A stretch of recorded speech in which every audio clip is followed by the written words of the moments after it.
बिस्मिल्लाहिर्रहमानिर्रहीम। अस्सलाम वालेकुम। मैं हूं असद और आप देख रहे हैं असद इलेक्ट्रिकल। आज की वीडियो में हम रोटेटिंग रेक्टिफायर को प्रैक्टिकली मल्टीमीटर के ज़रिए से चेक करने का तरीका दिखाएंगे। तो ये मेरे सामने दो रेक्टिफायर हैं जो कि रोटेटिंग रेक्टिफायर कहलाते हैं, किसी भी 3 फेज जनरेटर में इस्तेमाल होते हैं। तो ये पॉजिटिव की ब्रिज है मेरे हाथ में और ये नेगेटिव की, इस पर मेंशन होता है। इसी तरह जो इसकी डायोड की डायरेक्शन है वो भी यहाँ पर मेंशन होती है।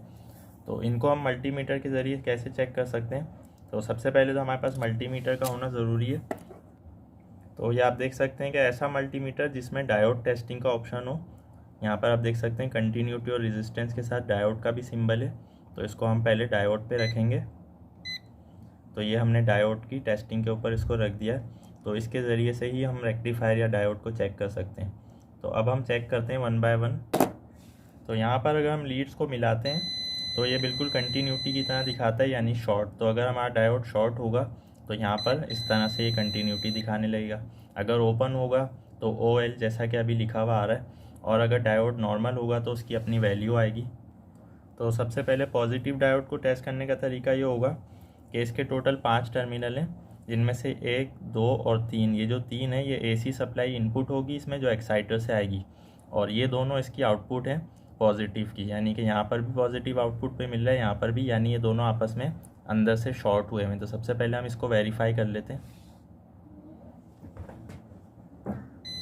ये आप देख सकते हैं कि यहाँ पर ये कंटिन्यूटी दिखा रहा है, इसका मतलब है ये दोनों टर्मिनल आपस में मिले हुए हैं, जबकि ये जो है वो अलग हैं। अब इनको हम किस तरह से चेक करेंगे? मीटर की जो ब्लैक लीड होगी वो हम इसकी आउटपुट पर यहाँ पर या यहाँ पर कहीं पर भी एक जगह लगा देंगे और 1 बाय 1 एक एक डायोड को चेक। तो अब हमने ब्लैक लीड जो है वो डायोड के आउटपुट पर लगा दी है जहाँ से पॉजिटिव आउटपुट निकलनी है, और ये तीनों इनपुट हैं AC सप्लाई की। तो रेड लीड को हम यहाँ पर लगाएंगे और रीडिंग हम मल्टीमीटर पे देखते जाएंगे। 0.491, 0.500, 0.503। तो ये तीनों डायोड सही हैं, चूँकि डायोड की जो रीडिंग है वो 0.4 से 0.7 के दरमियान होती है। कुछ डायोड सिलिकॉन और कुछ जर्मेनियम के होते हैं। तो ये तीनों डायोड पॉजिटिव डायरेक्शन में हमें सही दिखा रहे हैं। अब अगर हम मल्टीमीटर की लीड्स को घुमा दें तो अब ब्लैक की जगह रेड लीड को हमने आउटपुट पर लगा दिया है, और ब्लैक को हम AC सप्लाई की इनपुट वाली टर्मिनल पे लगाएंगे। तो यहाँ पर कुछ भी नहीं दिखा रहा है मल्टीमीटर। तो इसका मतलब है हमारा डायोड सही है। डायोड सिर्फ और सिर्फ एक ही डायरेक्शन में करंट को फ्लो होने देता है, इसीलिए मल्टीमीटर जब हम रेड लीड यहाँ लगाएंगे और ब्लैक यहाँ पे जब ही डायोड बताएगा, चूँकि ये पॉजिटिव डायरेक्शन में लगा हुआ है डायोड। तो अब हम नेगेटिव को चेक करेंगे इसी तरह से। अब ये मेरे हाथ में नेगेटिव वाली प्लेट आ गई है, इसमें डायोड उल्टा लगा हुआ होता है, यानी AC सप्लाई हम इसको देंगे तो यहाँ से नेगेटिव आउटपुट निकलेगी। तो इसको चेक करने के लिए हमें ब्लैक लीड यहाँ पर और रेड लीड यहाँ पर लगानी होगी।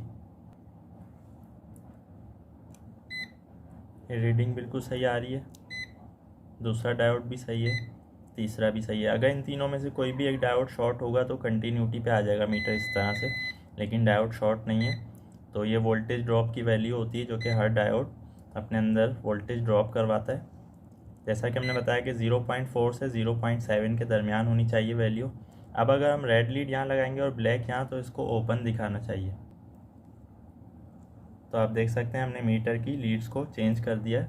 तो यहाँ पर हमारा जो डायोड है वो कोई भी वैल्यू नहीं दिखा रहा है, तो इसका मतलब है ये सही है। ये एक तरफ से ओपन और दूसरी तरफ से वोल्टेज को ड्रॉप करवाता है।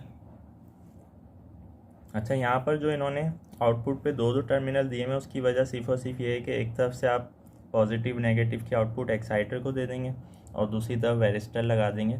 तो कुछ डायोड में 5 की जगह 4 टर्मिनल होते हैं, तो जहाँ से आउटपुट निकल रही होती है वहीं पर हम वेरिस्टर लगा देते हैं। यहाँ पर इन्होंने हमारी आसानी के लिए दो आउटपुट के टर्मिनल दिए हुए हैं, यानी 2 पॉजिटिव और 2 नेगेटिव। तो इसका मतलब सिर्फ यही है कि एक तरफ से आप एक्साइटर की सप्लाई को आउटपुट दे दें और दूसरी तरफ आप वेरिस्टर लगा दें। बाकी जो एक्साइटर से वायर आएंगे वो तीनों इनपुट पर ही लगेंगे, यहाँ पर और यहाँ पर। तो इसके जो कनेक्शन होते हैं उस पर हम नेक्स्ट वीडियो में बात करेंगे कि 3 वायर और 6 वायर के एक्साइटर्स से हम किस तरह से इस डायोड ब्रिज असेंबली को कनेक्ट कर सकते हैं। आज की वीडियो के हवाले से कोई भी आपका क्वेश्चन है आप कमेंट में पूछ सकते हैं। इंशाल्लाह नेक्स्ट वीडियो में नए टॉपिक के साथ आएंगे। जब तक के लिए इजाज़त दीजिए। अल्लाह हाफिज़।